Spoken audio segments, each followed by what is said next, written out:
Shalom Pak Bambang, saya mau izin bertanya. Benarkah Alkitab sudah direvisi? Mohon pencerahannya. Yang diterjemahkan itu direvisi, itu betul lah. Bahasa Indonesia zaman VOC lain dengan bahasa Indonesia sekarang. Coba Anda sekali-kali datang ke Malang ya. Saya tunjukkan itu Alkitab dari tahun 1629, dari tahun 1733 itu Alkitab yang dibaca Thomas Matulesi Patimura itu. Sebelum dia melawan Belanda, dia di salah satu gereja di Saparua terbuka Mazmur yang menginspirasi perjuangan dia melawan Belanda itu ada. Nah, dalam terjemahan kuno kan dikatakan Tuhan kok sekarang jadi Tuhan. Lupa bahasa-bahasa Melayu itu juga berkembang. Saya sering ditanya begitu tuh kemudian ya karena bacaan saya itu kan relatif banyak ya. Jadi kalau ditanya-tanya begitu kan dari satu literatur ke literatur lain kan mudah sekali beloknya saya. Saya bilang begini, coba kamu buktikan kapan kata Tuhan mulai dipakai dalam bahasa Indonesia. Bingung dia. Loh kenapa Pak? Loh kata Tuhan itu memang berasal dari kata tuan.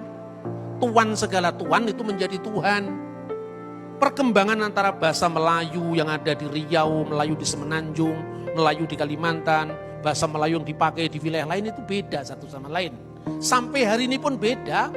Makanya kalau Anda pergi ke Medan, ayo kita tengok dia. Kalau Anda ngomong tengok di sini menengok orang sakit. Tapi kalau Anda mengatakan mari kita lihat dia, hanya melihat sekilas, tidak menjenguk. Itu antara Medan dengan Jakarta aja beda. Makanya lembaga Alkitab itu harus menyatukan terjemahan yang bisa dipakai oleh seluruh pengguna bahasa Indonesia. Dulu diterjemahkan putra untuk kata Yesus sebagai putra Allah, ya. Bardi Allaha atau Ben Elohim diterjemahkan putra Allah. Bagi orang Jawa rasanya pas ya. Masa kalau anak isopo, anak pitik, anak macan itu kan. Tapi kalau nggak ada kan putranya macan. Bahasa Jawa, putranipun singo menika mboten ada. Anake singo kan itu kan. Putranipun kucing kan nggak ada kan. Yang ada anake kucing, anake singo kan itu kan. Tapi kalau putranya Den Bei kan menika putranipun Den Bei kan itu kan. Jadi kata putra lebih respect, lebih hormat. Tapi kalau kata putra dipakai dalam bahasa Indonesia, orang di luar Jawa tidak bisa ngerti.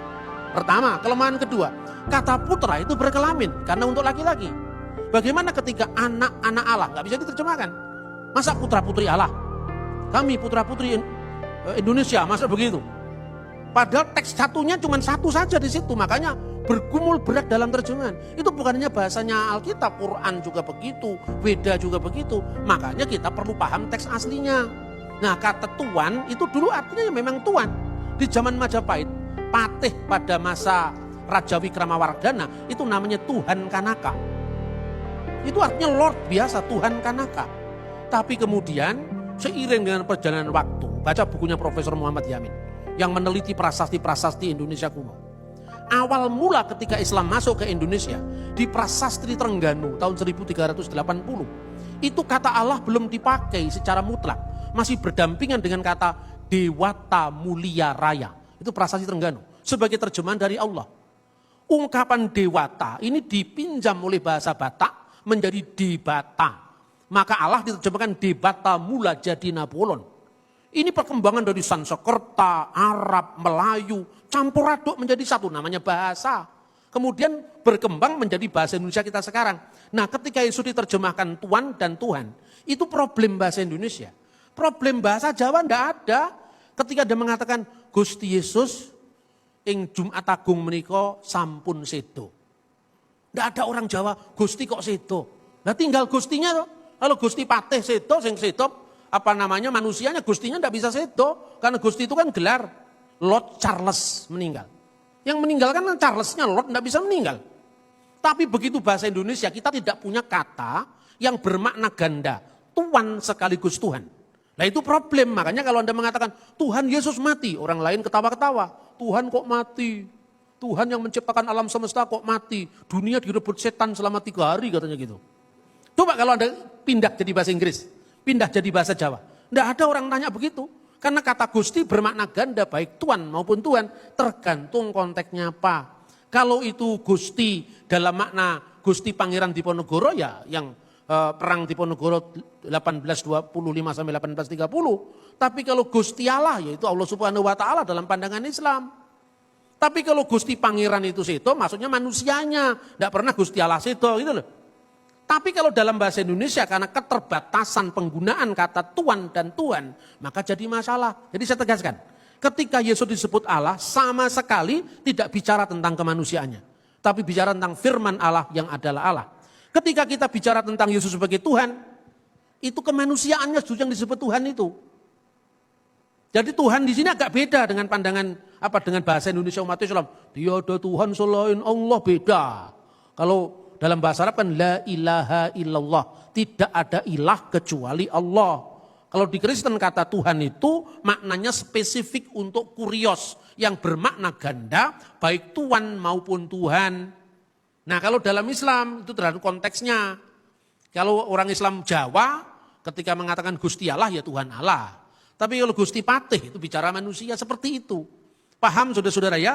Jadi artinya kita tidak bisa memaksakan paradigma Islam untuk melihat Kristen dan sebaliknya. Itulah awal dari kesalahpahaman. Jikalau Yesus disebut Tuhan dalam pengertian Tuhan atas segala Tuhan yang berdaulat. Apa itu tidak mengganggu keilahiannya? Tidak. Karena keilahiannya sudah ditegaskan, Yesus itu adalah firman Allah dan firman Allah itu adalah Allah. Tapi ketika menjadi manusia, perhatikan, Allah telah menjadikan dengan pasti Yesus yang kamu salibkan. Yesus yang kamu salibkan berarti kan kemanusiaannya toh? Yang bisa mati toh sebagai Tuhan dan Kristus. Setelah kebangkitannya dia disebut Tuhan atas segala Tuhan. Karena kuasa baik di surga maupun di bumi telah dilimpahkan kepadaku. Tapi ketika perempuan Samaria belum mengenal identitas Yesus, pasti dia mengatakan, nenek moyang kami menyembah Tuhan di sini. Tapi nenek moyang kurios, Tuhan. Bukan Tuhan di sini.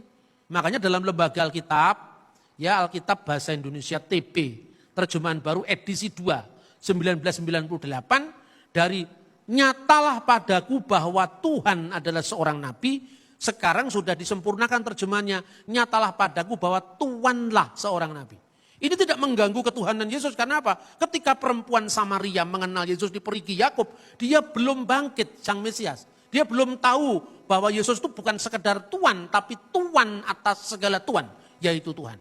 Maka ungkapan yang disampaikan Thomas ketika mengatakan kurios mou ke hoteos mou, my Lord and my God. Lord di sini maknanya jelas, Lord of Lords, Tuhan atas segala Tuhan, dan itulah yang disebut Tuhan. Memang tidak mudah, tetapi ketika kita terus menggali kebenaran firman Tuhan, semuanya akan tuntas. Sebab siapa yang mencari pasti akan diberi. Siapa yang meminta pasti akan mendapat. Siapa yang mengetuk pintu pasti pintu dibukakan. Maka kita harus setia kepada kebenaran firman Tuhan. Tuhan memberkati kita dan firman-Nya terus melengkapi kita untuk iman percaya kita dalam mengiring Yesus Kristus Juru Selamat kita. Amin. Oke Pak Bambang, penjelasan Anda sangat mencerahkan dan menguatkan iman kami. Terima kasih, Tuhan Yesus memberkati.